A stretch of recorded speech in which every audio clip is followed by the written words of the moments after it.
जोसुकै पत्रकार भयो नि नेपाली मर्यो भेरी ब्याड।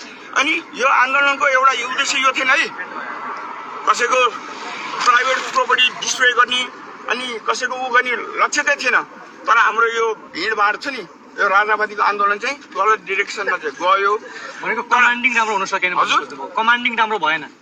कमान्डिङ त राज्यले इन्टेन्सनली यो गरेको किनभने माथि राखेर पुलिसलाई गोली हाल्न लाउने त टियर ग्यास हाल्न लाउने प्रहरीले गोली हानेका थिए माथि छत माथिबाट यो घरको माथिबाट टियर ग्यास यहाँ हानेको हो नि त। यो हाने पछाडि यो घटना भएको। यो नहानेको भए पुलिसले माथिबाट चार्ज नगरेको यो घटनै नहुने हो। यो घर जस्तै कि दाइ तपाईँ अब यो घर धनी भएको हिसाबले पनि तपाईँलाई धेरै जानकारी छ। मेरो घर योभन्दा पछाडिको त्यही त यहाँको बासिन्दै हुनुभयो देख्नुभयो प्रत्यक्ष।